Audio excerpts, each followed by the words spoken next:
وسلم وبارك على سيدنا ونبينا ومولانا ومولانا وشفينا وحبيبنا محمد طه ياسين حميم خاتم النبيين المرسل رحمة للعالمين رب العالمين صلى الله عليه وآله وسلم وسلام على جميع الأنبياء والمرسلين وجميع الملائكة المقربين وعلى آل الكساء وعلى البيت الكرام وأصحابه مخلصين وتبعهم إلى يوم الدين وأولياء الله الصالحين وعلماء متقين والشهداء مطهرين وجامع مشايخنا وربنا المرشدين إلى الله تعالى سبحان ربك رب العزة عما يصفون والسلام على المرسلين والحمد لله رب العالمين ربي اشرح لي صدري ويسر لي أمري واحلل عقدة من لساني يفقهوا قولي صدق الله العظيم وأما بعد.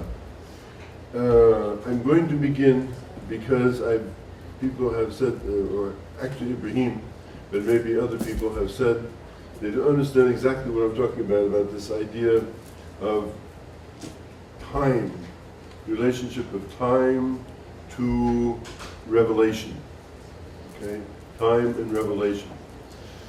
And what I read yesterday was from Surah Ma'idah, when Allah says, Al-Yawma akmaltu lakum dinakum wa atmantu alaykum ni'mati wa raditu lakum al-Islam dina.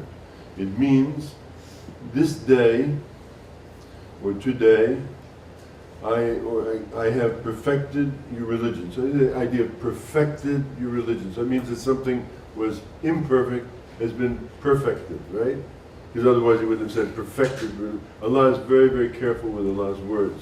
He perfected religion. So in other words, there was something that was imperfect that became perfected, okay? So he says, I perfected your religion for you and completed, so there was something that was incomplete that was completed. I completed my favor upon you, and chosen for you Islam, the way of surrender, as your religion. Okay, so these are the important things I want to talk about. Time, how time, and so the metaphor or the paradigm that's usually used when you find many books, modern books on religions, they show you a circle. Okay? And in the center of this circle here, they put another circle and they call it God. Okay, at the center of it is another circle called God. Then they say, here is say Christianity, here is Judaism, here is Islam, here is Hinduism, here is Buddhism, here is shamanism, here is Confucianism, here is Taoism, here is Zoroastrianism, here is Jainism, here is Sikhism, etc. I think you've all seen this description of this is the way the religions are, right? And the idea is, then they draw a line between this outside perimeter to the center, and they say each one of these things, because we know Allah has said in the Quran, every nation He sent a messenger. So all of these religions, their beginnings, no matter what their corruptions are, their beginnings were with a true message that Allah sent, right? And all of them, by inference, by this way of thinking, all of them, if you were to be any one of these things, and you were to follow any one of these things, and go to the center, you would arrive at the same place, right? Right? That's the understanding, right? You with me now? Okay. But what I say is just the way that people had a picture of this thing and said, this is the world, and the world is flat, it ain't flat. And we know that it ain't flat. We know that it's round. We know that we live on a sphere. And we know more than that. We know the sphere is turning in space. This is what got Galileo in a lot of trouble, because he wanted to say that the Earth was at the center and everything else was running, making circles around it, but that it was is actually going around something else, and in turn that is going around something else and something else, and then we get to the expanding universe of how all things are in motion. And what is that motion called? Time. So what this metaphor leaves out is the idea that there's anything called time. So everything is perfected as it is, and there is nothing. So time, on the other hand, means that things take place in time. So at the time of Jesus, Isa alayhi salam, the message that Allah had sent was perfect, of course, for that time. At the time of, say, Musa alayhi salam, Moses, the message was perfect for that time. Or by extension, all of these prophets, the message is perfect at that time. But why then do they exist in time? Because there was Ibrahim, I mean, we're just talking now about Semitic one, we're talking about Noah, alayhi salam, Prophet Noah, we're talking about Ibrahim, alayhi salam, we're talking about Musa, alayhi salam, we talk about all those who came in between. Then you get to Dawood, alayhi salam, you get to Yahya, you get to Isa, all of these things happen in time. And Allah, because what we said before is we don't accept this idea that Allah worked for 6 days and then took a rest. And okay, well, I did my job, you guys take care of business. Which is what the founding fathers of this Republic of the United States of America, and many people at that time, in the time of the Enlightenment, so-called Enlightenment of the 1700s, thought they had this idea, and you read Thomas Jefferson and you'll find it, of what's called Deus Abscondicus. In other words, Allah is resting, and so He's left it upon us to make it good. So we're going to make it good, and the best of us will make it really good. And that's what the pyramid and all of that business, and the top, people at the top and the people at the bottom, and all of these things working together. This was the idea behind the Masonic idea of how, the world will be perfected because Allah is resting. But Muslims don't believe Allah is resting. Allah is infinitely involved, infinitely too, but intimately involved every second in everybody's life of everything, not only people, but every rock. Like I remember one time I was sitting, I had a teacher who I called Grandpa, who was an American Indian. And we were sitting at the edge of this chasm one day, on the Grand Canyon chasm. We're sitting there contemplating. You've all been there and you've seen, or many of you, you've seen at least what it looks like in movies. There's this vast panorama of everything, and like all of creation, 7 million years or millions and billions of years is before your eyes, and you can see everything, Allah's creation right before your eyes, right? So we're sitting there on the edge of the thing, and I looked down, I saw a stone, and I threw a stone. I said, "What are you doing?" "Grandpa, I'm throwing a stone." He says, "Who are you to rearrange the universe?" You understand what I'm trying? What he was trying to tell me. Hey, leave it alone, son. It's Allah put it there, and that's where it's supposed to be. Just leave it there. Don't mess with it. Like that. So that's a simple way of saying something. But he was telling me something very profound. But everything is in its place. Allah has arranged everything in its place, and Allah is involved in everything that's happening. And Allah is involved in all of our lives, and everything. So that means that Allah didn't simply create the thing and then kind of stepped aside and let the whole thing, find its way in time and space, but that Allah was intimately involved in it. So what more would He be intimately, minutely involved in that? As I said, what were the two things that Allah promised to our parents, Adam and Eve, in the beginning? Forgiveness on one hand, okay, right, and guidance on the other hand.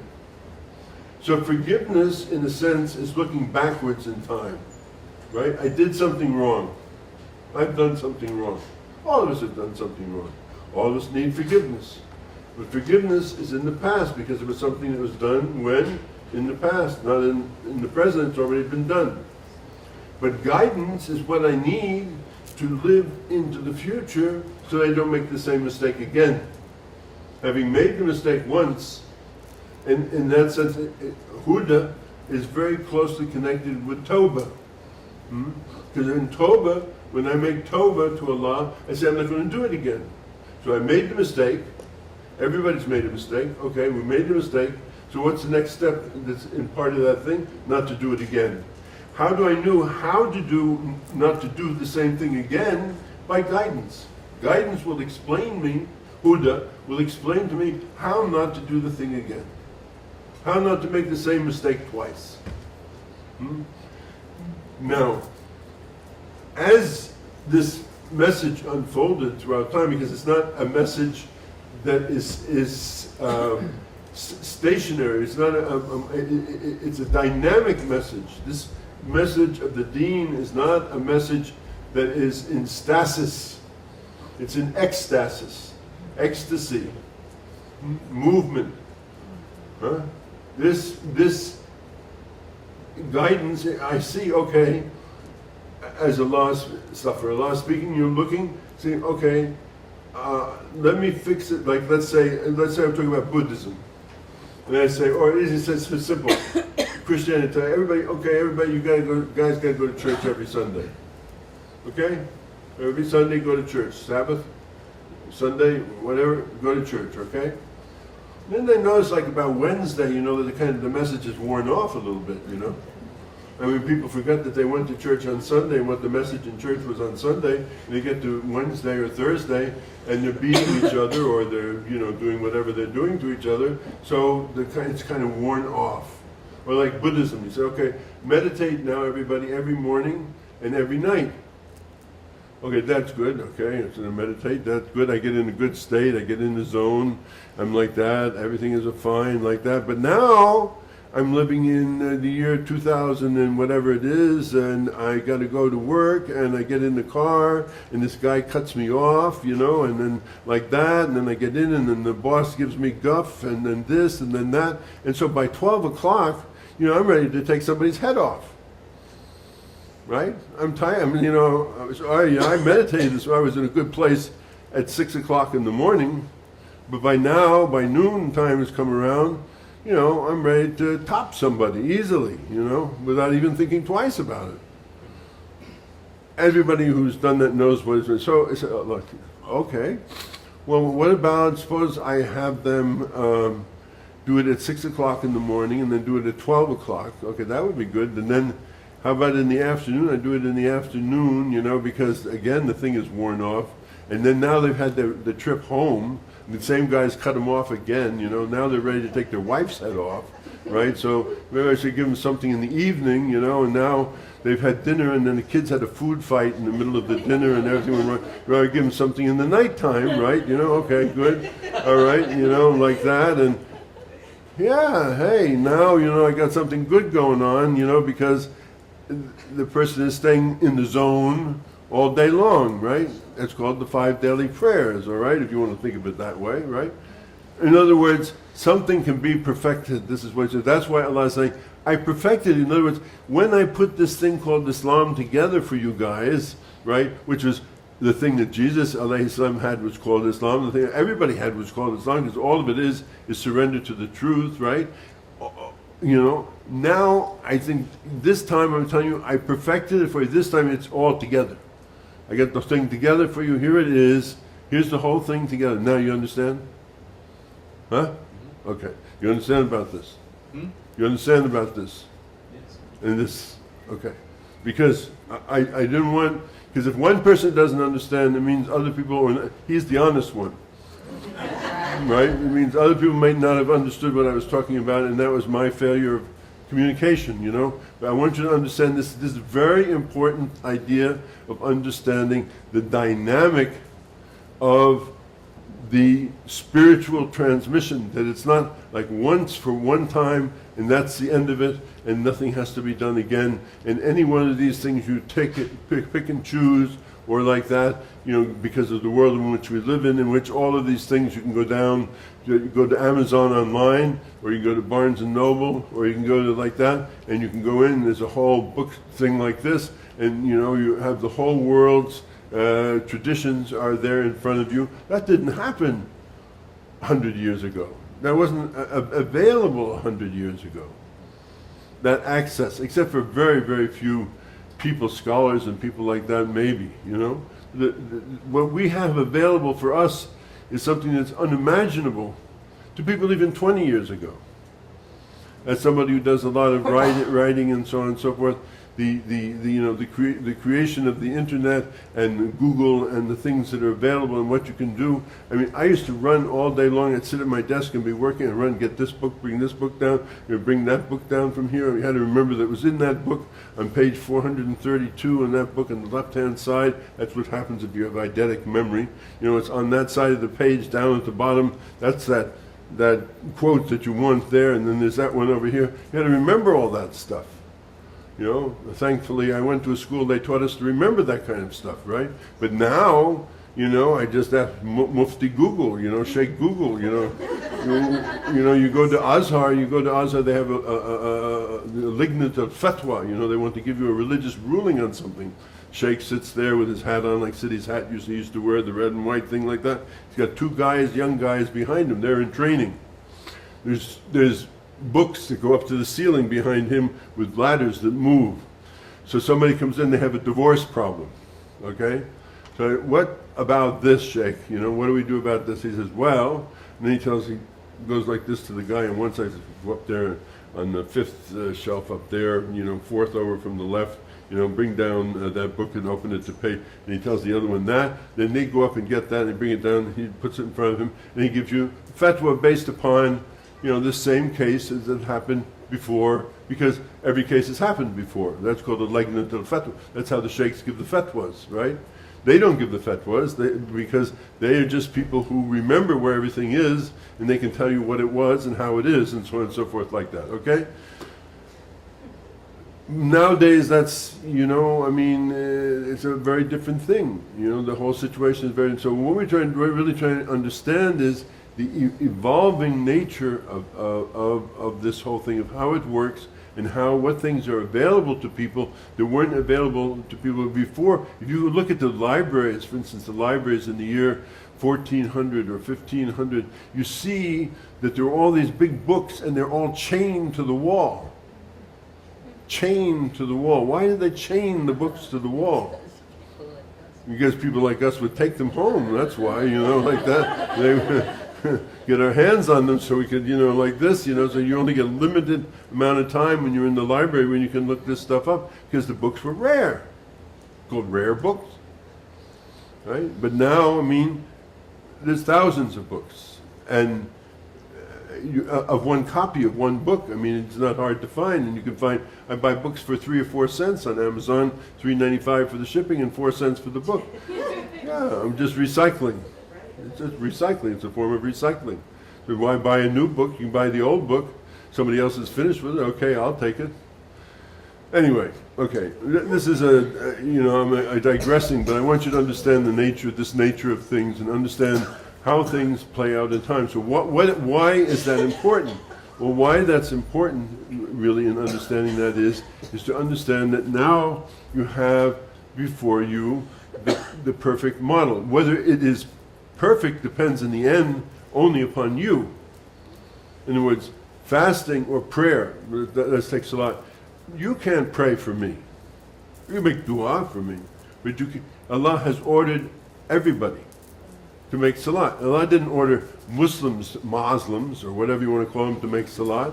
Allah ordered everybody in the world to make salat. Everybody. Christian, Jewish, Hindu, Muslim, Buddhist, is all those different things. This is the order for this time for all of humanity. Not just a certain little segment of humanity that speaks a particular language or something like that, or is a particular color, or is from a particular nation. This is the order for everybody. This is the order for Barack Obama. This is the order for Sarkozy. This is the order for Putin. This is the Yin Bao. This is everybody. They're not excluded from this. This is not for some guy called Abdullah. You know, this is for everybody, right? They don't understand that, but that's the truth of the matter. This, because he's saying, if you want something that will make life possible, really possible, you've got to bring these things together in your life and incorporate them in your life if you want to make a life that really works. That's all it's about. I mean, you call it something religion and everything else like that, but that's what it's about really. So you don't go and take the boss's head off, or you don't go home and take your wife's head off, or etc. This is given to us. It's not Allah's, it's like that, as I talked about yesterday, this big guy with a long beard and all this kind of thing, and he's sitting up there marking things. Oh, they did this, he wiggled his finger, that's good, okay. He made it this way and that way, okay, that's good, or get a good mark for that, okay. That's not what it is. What it is the means that Allah has given by which you can perfect yourself. But nobody can do it for you. Allah says, "La yukallifu Allahu nafsan illa wusaha, laha ma kasabat wa alayha ma iktasabat." Nobody can bear the burdens of it. In other words, I can't make salat for you. I can tell you this salat is a good thing. It works. But in the end of the day, the only proof of it will be whether you do it or you don't do it. Whether I'm enlightened or not is no big deal for you guys. That's good for me, but unless you're enlightened, that's your problem. But we can say, yes, here is the means by which you can enlighten yourself. And not only that, Allah has taken all this time from Adam till now to perfect this methodology by which you can perfect yourself. Scraping away all of these words and everything about religions and this and that and the other thing, that's what you get to. This is what it is. This is a way, that's why I say, Islam is not a religion, it's a way of life. It's a way of life by which you can perfect, like fasting. Fasting changes you by nothing. Fasting is about nothing, right? Nothing about, you don't do anything. What do you do when you fast? Nothing. Right? Praying, you have to do this and up and down and all that stuff like that, right? Fasting, you don't do anything. It's actually a very Zen practice, if you want to talk about it in that way. It's all about nothingness, right? It's not about something, it's about nothing. Like, you don't eat. You don't drink. You don't do these things. It's about not instead of that. So all of these things, in other words, all working together are the means of bringing about the perfection of the human being, and that Allah perfected all of this for us for a purpose. So, and then we go back to where I was at the end of yet, because I wanted to explain that, because if I know that one person didn't understand it, I can be sure that other people didn't understand it. And I want to make sure that you understand what I'm talking about. So the other part of the thing, of all this understanding is what lies at the basis of all of this. What is the basis of all of this? The basis of all of this is mercy and compassion. The basis of all of this, because the basis of it could be for me to get power over you, or you to get power over me, or for me to have power over, to be, etc., or to get money, or to get whatever these things. There could be many objectives in any system. You can see that, and why, if you do this, you'll be this, like Charles Atlas. You do these exercises every day. Well, you won't be a 90-pound weakling. You'll be a 180-pound muscle man, right? So, this is also a system. But what is the object of the system? Become strong. Or if I teach you, some form of martial arts, what is the end of it? Why am I teaching? What is the purpose of it? Well, some of them might be one thing, some of them might be another thing. There are different types of martial arts. But what is underlying all of this? What is the basis behind all this? Mercy and compassion. How do we know this? We know this as the quotes that I gave you. Kataba rabbukum ala nafsihi rahma. Allah has described himself, the Creator has described itself. Allah has described himself in what way? As a being. What do we know about Allah? How do we know about Allah? We can only know about Allah by what Allah tells us about Allah's self. But what do we know about Allah's self? Allah has written or prescribed for Allah's self mercy and compassion. كَتَبَ رَبُّكُمْ عَلَى نَفْسِهِ rahmah. Allah has written upon Himself mercy. So the origin of all of the teaching, the origin of the one who perfected this thing for us is what? Mercy and compassion. Okay, that's La ilaha illallah. But then there's a second part of the equation, which is what? Muhammad Rasulullah, or Isa Rasulullah, or Musa Rasulullah, or Ibrahim Rasulullah, but at this time, Muhammad Rasulullah, okay? So that mean what? Mean Allah has sent messenger, but what? How does He describe this messenger that was sent? وَمَا أَرْسَلْنَكَ إِلَّا رَحْمَةً لِلْعَالَمِينَ. I did not send you except as a mercy for all of creation. So that means that this part of it, La ilaha illallah, is mercy, and Muhammad Rasulullah is mercy on top of mercy.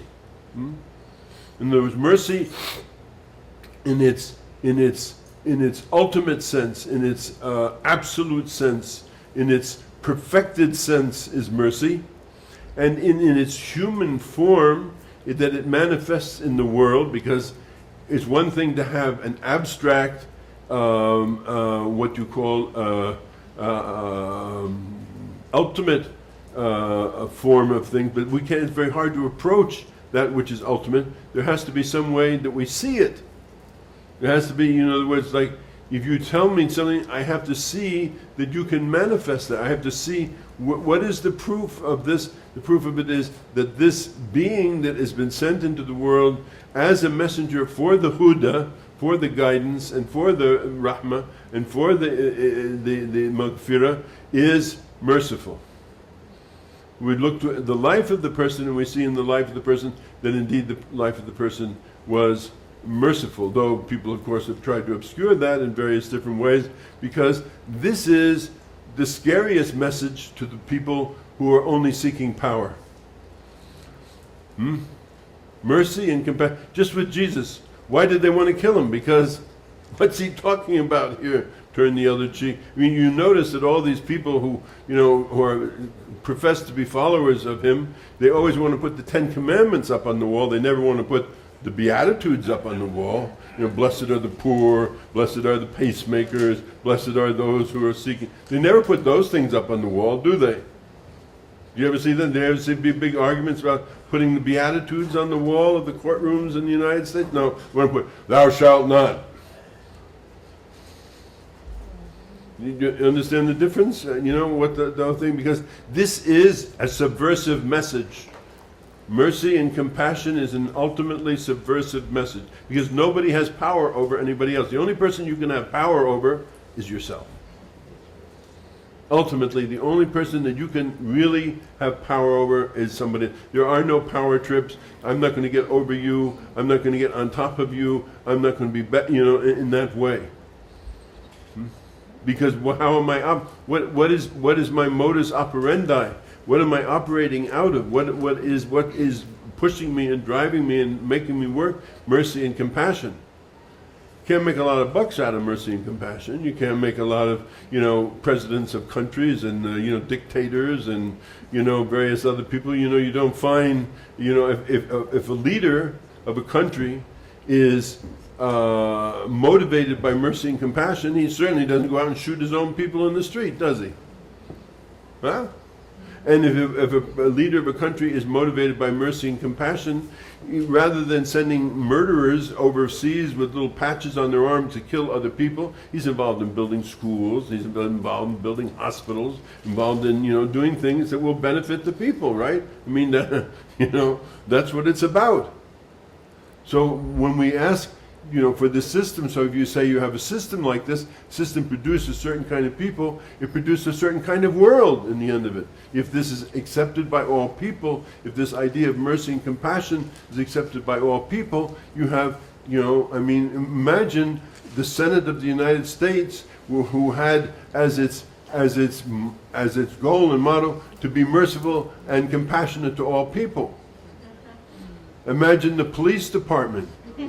Its sole objective was to be merciful and compassionate to all people and deal with all people with mercy. There will always be outlaws. Of course there will always be outlaws. But what's driving the society? What is the underlying thing in the society? If the underlying thrust of the society is mercy and compassion, that's a very different thing. And you have to admit that. Think about it. Think about if everybody goes to work and they say, how can I make life better for other people? How can I aid other people? How can I bring about a society in which where you know, like Umar, like I mentioned to you, Umar radiallahu ta'ala anhu the other day, when the woman gets up in the back of the masjid and she says, I went to bed hungry last night, Umar. And he says, huh. And then after this, he never goes to bed at night without checking out the whole, you know, villages to be sure that everybody has something to eat. Right? So, you know, you tell Obama, yeah, Obama, you know, I didn't have anything to eat last night. Oh, you know, so what's his job? His job is to find out how you're going to have something to eat every night. Not how to fly drone planes and, you know, I mean, but he's caught up in it. I mean, he has no, he's, you know, when the president becomes president, he opens the drawer of his desk. And there's a message inside the drawer of the desk. Have you ever heard about that? Okay, there's a little message inside of it. My great-great-uncle was president of the United States, so I know this firsthand. He opens the door, puts out a little piece of paper, and you know what it says on the piece of paper? Gotcha. Gotcha. You're just a cog, in other words. Don't think you're the president, buddy. Yeah. You're going to do what you have to do in order to make this thing work, and that's the way it works, okay? So, right, gotcha. So that's very different than this idea of mercy and compassion. This is what I'm trying to say. So now, I wanted to talk about, let's put this on top over there. I wanted to talk about a little bit more, to understand who is Muhammad. Now, because now we've said, okay, you all understand the backwards equation of everything. We've gone through all of this, right? And so we all understand that. We've gone through all of these things. We understand that things happen in time and space, and that, you know, it comes to perfection. So who was this person who came into the world? Because many people don't know who is Muhammad. They heard about him. They know he's the Prophet of Islam, but who was he? Who was he? So what I wanted to do in this is the last of these lectures, and what I thought I would get to, but I didn't get to, but I'm now at, is like understanding who was Muhammad alayhi salatu salam. So, and some of the important salient things about that. And I have to get to the right page here.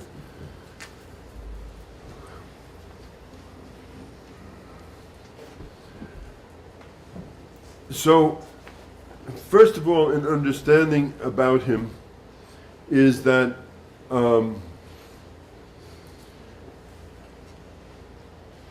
his existence predates, just the way we spoke about the when all of the souls were gathered together. His existence predates time. So when we talked about time, there's pre-eternity. So we talked about pre-eternity, Allah gathers all of the dur, all of these, all of you and me, and all of us together in our subatomic forms, and reveals Allah's self to us. So we could everybody has seen Allah. Everybody here has seen Allah. Actually seen Allah. And heard Allah, because Allah says, Alastu bi Rabbikum. So we saw and we heard Allah. And we answered Allah, and we said, Bella Shahidna. Bella means of course, and Shahidna, I saw. Because I saw you. I saw you, Allah, and I know that what you said is true because I've seen you. And what we saw was absolutely undescribable, hardly describable, because of the efficacy of this this is called the wajh of Allah, the presence of Allah. I mean, this is something full of glory and majesty, the greatest imaginable thing that you could ever see. Allah revealed that to us in the very beginning, and we saw what is really involved in all this. And then Allah tells us, okay, now you've seen it, now I'm going to put you into this world, and I want you to remember that. So there's where the time comes in, because it takes because the world has a carrying capacity, and the carrying capacity is being pushed to the limits at the present time. It has a carrying capacity of the souls that can be here at any one time, until all of those souls have completed that process and have said, we'll test you out. Okay, you remember? You remember? Okay, you remember. You remember? Not so sure. Do you remember? You don't know. Okay, so but you try to remember, right? Yes, and good. So you see what I mean? In other words, this is what they used to have a show on TV called "This Is Your Life." This is your life, right? Will you or won't you remember? You got this much time to remember. Whatever time whatever increment of the thing is, that's what it's all about. You got this much time. That's what you're doing here. You're not here to play golf. You're not here to, shoot craps. You're not here to all of these things. You're here to remember Allah. That's why he says, Dhikr Allahu Akbar. The remembrance of Allah is the greatest thing. That's why you've been placed here. So you have this time to remember Allah. Okay? That's in time. Now, let's go back and talk about before time existed. So, in a hadith, which was related to us by At-Tirmidhi, who is one of the muhadithun, the Prophet ﷺ says, "Awala ma khalaqallahu nurun." The first thing created by Allah was light. We know this also from in the New Testament, from the Gospel of John. In the beginning was the Word was God, all things were filled with light, and all these things of the light. Okay? So the very first thing that was created was this light. So, Tirmidhi also reported to us that the Prophet said, the first thing that Allah created was al-aql. Al-aql means the intellect. What is the intellect? The intellect is not the mind, but the mind and the heart that works in consonance with each other. In other words, the capacity for thought and the capacity for feeling interconnected with one another. Because thought all by itself runs itself into trouble. Emotion all by itself runs itself into trouble. So when these two things are linked together, you have what's called al-aql. Al-aql. Al-aql means, al-aql in the Arab thing, al-aql is that little black thing that you see those guys have around their heads, tying their gutras on, this thing around their head, and it says al-aql wa tawakkul. Meaning what? They translate it wrong in English. They say, tie your camel's leg and trust in Allah, or something like that. But that's not the way it is. In Arabic it says aql wa tawakkul, meaning what? This thing, also that little black thing that goes around, when you put your camel down at the night, you put that thing around the camel's leg, and then the camel can't move, because you don't want to be in the middle of the desert and not tie your camel up, because if you don't tie your camel up, you're going to wake up in the morning and the camel's going to be gone, and you're going to be out of it. Right? So, aql means think, what tawakkul, and trust. Think and trust. Right? So this is the understanding of what the aql is. The aql is this thing which both thinks and feels at the same time. Okay? So he says light, and now the next thing you talk about, intellect. This idea of this intellect, this thing of emotion or love and like that, and thought that are intimately interconnected with one another. You can't break it apart. You can't break the emotion out of it like this, and you can't break the thought out of it like that. The emotion and the thought are together. In other words, love and thinking, intellectual capacity are connected with one another. And you can see the monstrosity of what happens when, like, intellect gets free of feeling, and you just have pure intellect, and where that leads to. And you can see, on the other hand, where emotion breaks away from thought and what that leads to. So these two things have to be connected. So we have light, which allows us to see, and we have intellect, which allows us to really understand. So he also said that the very first thing that Allah created was the pen. The pen. The humble pen. The pen. But what is it about this pen? We have this pen. What is it about the pen? The pen has the capacity to write, but the pen cannot write by itself. Can it? Here's the pen. Beautiful, nice, mashallah. Silver, pen, ink. Yeah, we got ink in there. Yeah, okay, got ink. Everything is there, but it can't do anything by itself. So, light, intelligence connected with emotion or feeling, and the capacity with this, Shakespeare could write all of his plays. With this, the entire Quran could be written. With this, the Aeneads could be written by Plotinus. With this, anything could be done, but by itself it can do nothing by itself. What do they call the Rasulullah? They say that he was what? Unlettered. Unlettered. He was the pen by which Allah wrote. In that sense. That's another part of the thing that I'm describing for this. So, then he said, another one in the Tabarani said that the very first thing that Allah created was a Lohim Mahfuz, the guarded tablet.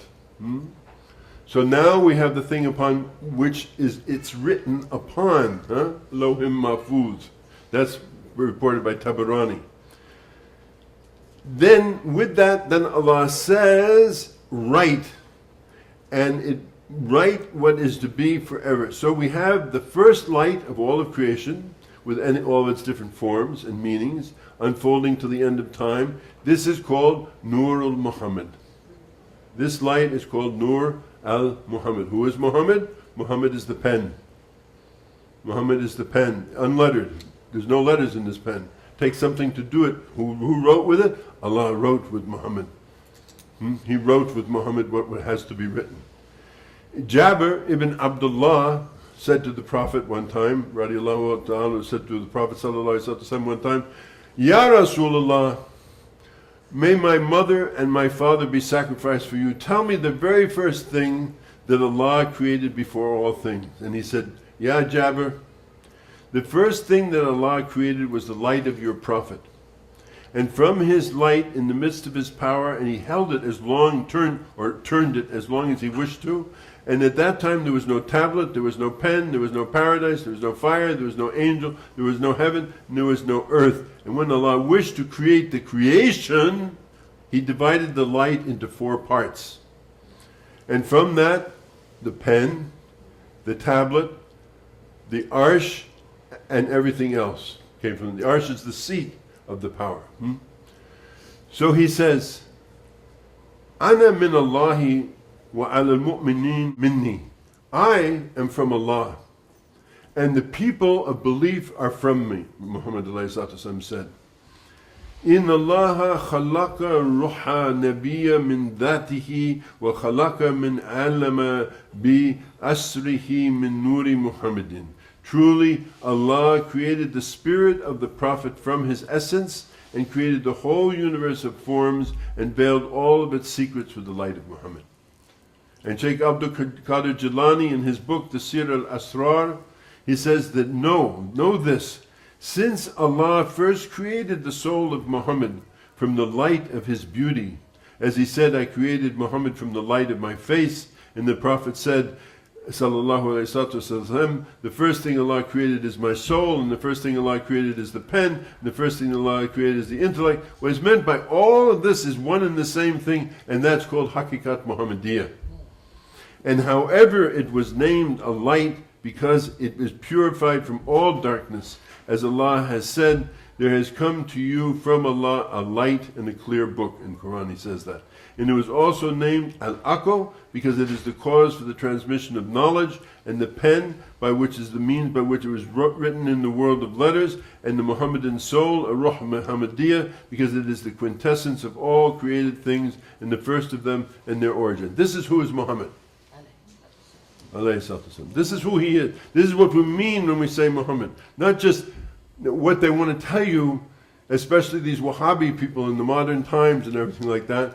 He was an unlettered messenger boy who was an orphan boy born in Mecca, and he went up in this mountain and he did this meditation and he got this thing and he gave this message, and then he died and he walked in the marketplace like you and everything else like you. And in other words, they don't want you to understand anything about what is actually behind, who is this Muhammad?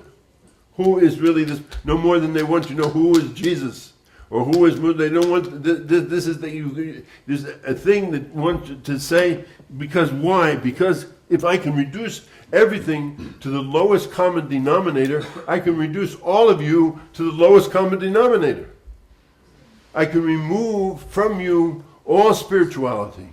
I can remove from you all of this transcendent dimensions of your beings, and I can reduce you to the lowest common denominator. But we don't want to think that this person is something more than anybody else. He's just a slave of Allah.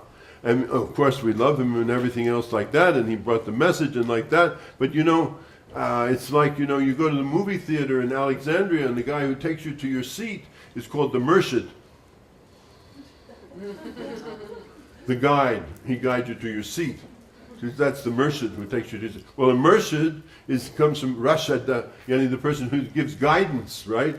So but suddenly this person who can guide you to the truth of your being, and you can know why you're here and everything like that, becomes simply a guy who takes you to your seat in the movie house. And the guy who gives you the mail, what's the mailman called in Morocco? Russell. Yeah, Russell. What do you call a mailman in Morocco? Mailman. The mailman, the guy who brings you the mail. Postman, no post. No. In Egypt they call him Mursala, like Rasul. I know only the word in French. In French, okay. They call him Rasul. So the guy who brings you your mail is called the Rasul. So what does this do? This takes this idea of the Rasul, who brings the message for all of humanity, to just simply a guy who's 3 cents please, 5 cents please, 33 cents please.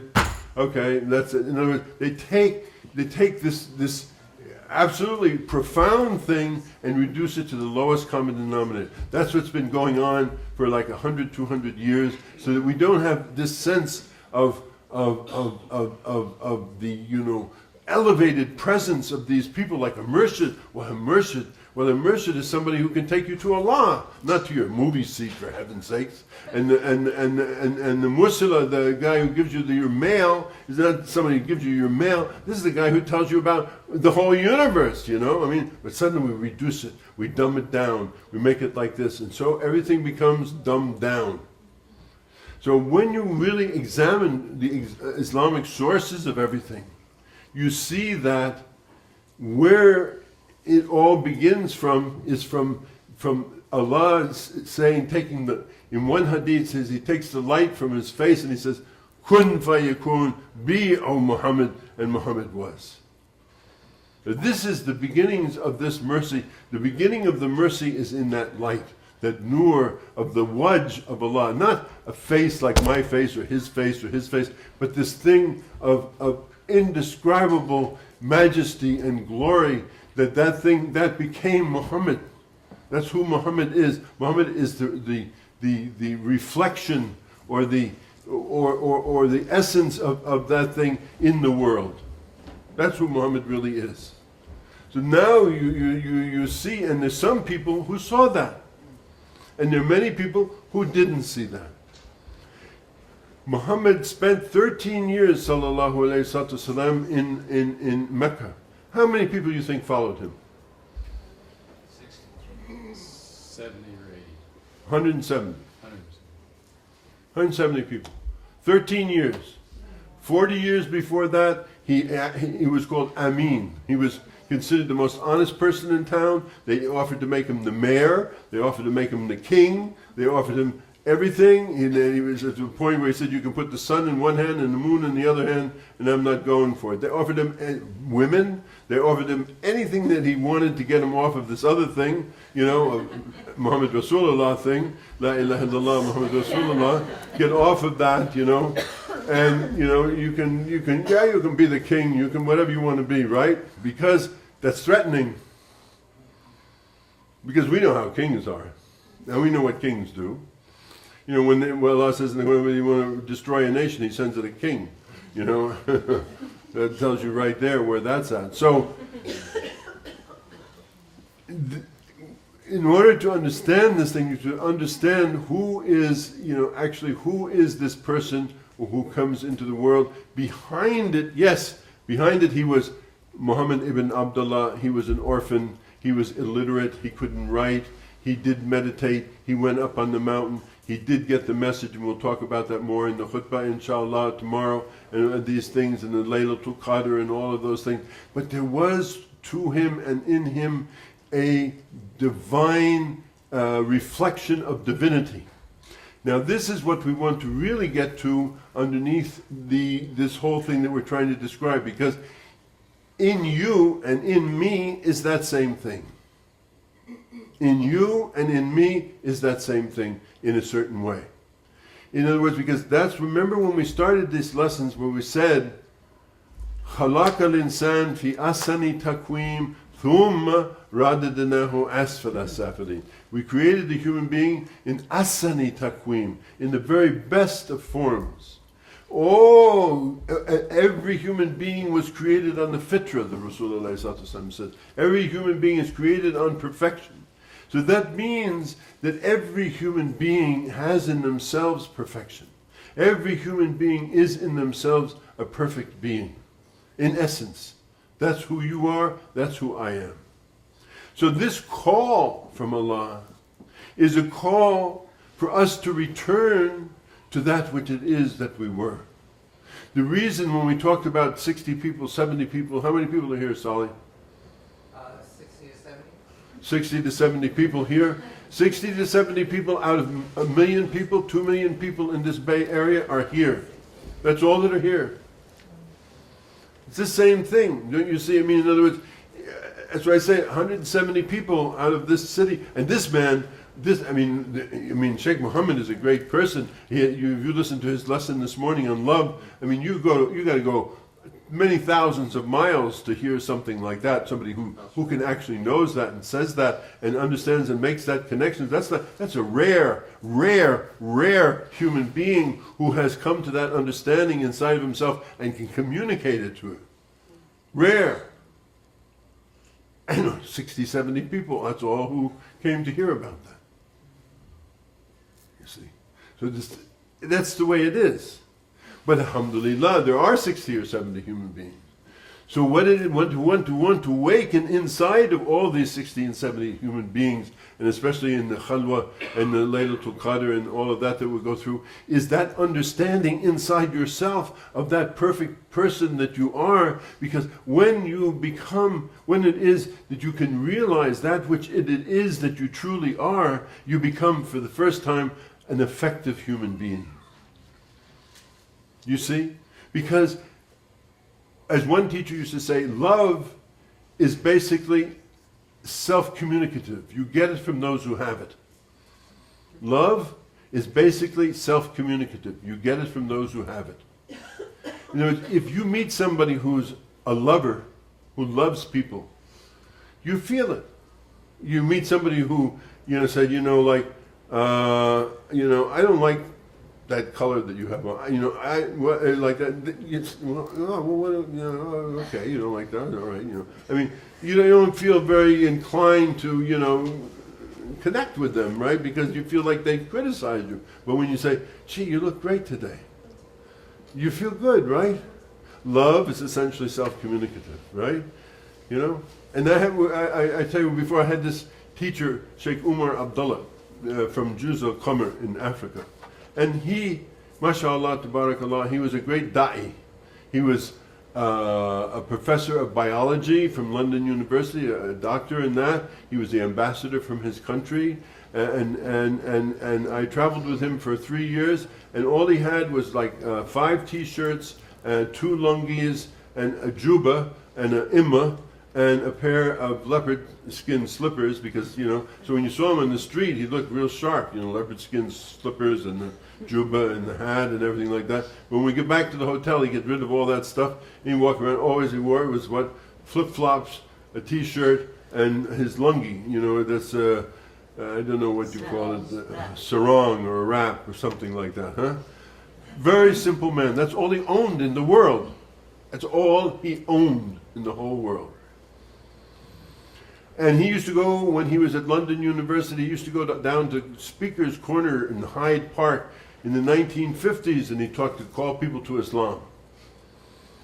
This is the kind of guy he was. He'd just go down there and tell, you know, you really, and people start praying. You know, he had people praying in Hyde Park, you know. He was fantastic.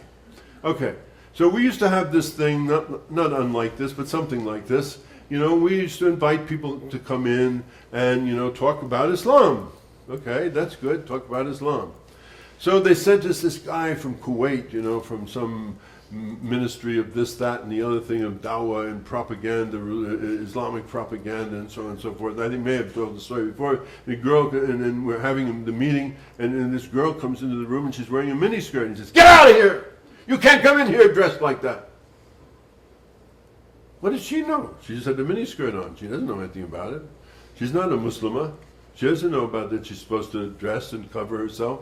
Do you think that she would ever come back to a meeting about Islam ever in her life again? Never. Never. Sheikh Umar is sitting here like this, you know, and this guy comes in. Really, this is the 60s. This is a really scruffy, filthy hippie, you know, with like a beard like this and like, you know, tobacco stains all over the mustache, and, you know, old overalls on that was the time of bib overalls, you know, like that, and no shoes on his feet, you know, stunk, you know, of dope, you know, I mean, the whole thing, you know. He said, "MashaAllah, MashaAllah." He said, "Come, sit here with me." He said, like, then he felt his beard. He said, "MashaAllah, MashaAllah, our Prophet had a beard." You know, like, what do you think? Within a year, this guy was really one of the most productive members of the community, you know? I mean, he got it. But he got it through love. See, he got it through that mercy. He got it through the thing. This is the difference in how the thing works. Love is essentially self-communicative.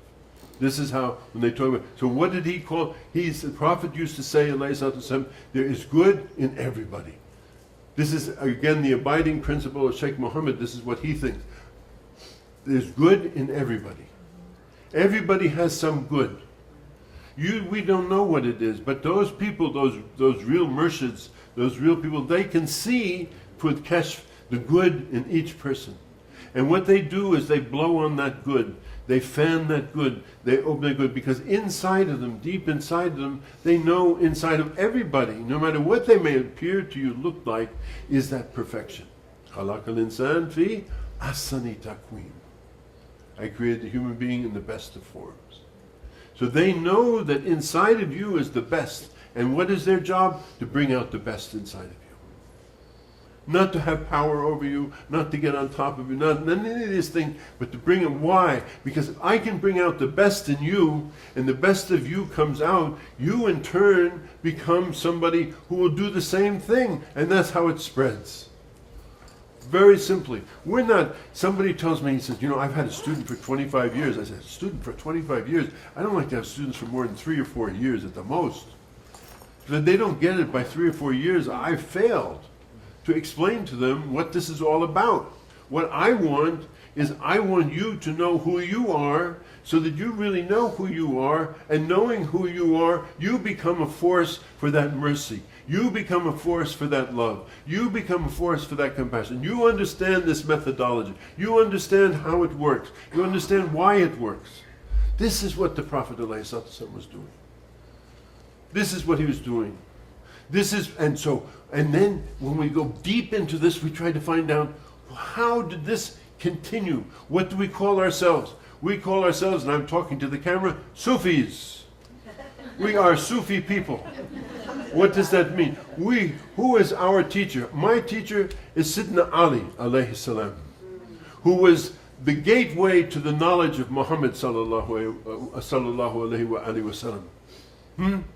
And he spent the time when Abu Bakr and Umar and Uthman were keeping this thing all together, teaching like this, teaching groups and halakas for years and years and years. He taught, and this spread, and people put their hand in his hand, because what does the city say, and what does Allah say really? يَدَ اللَّهِ فَوْقَ أَيْدِهِمْ فَمَنْ نَكَثَ فَإِنَّمَا يَنْكُثُ عَلَى نَفْسِهِ وَمَنْ أَوْفَى بِمَا هَدَى اللَّهُ اللَّهَ فَسَيُؤْتِهِ أَجْرًا عَظِيمًا.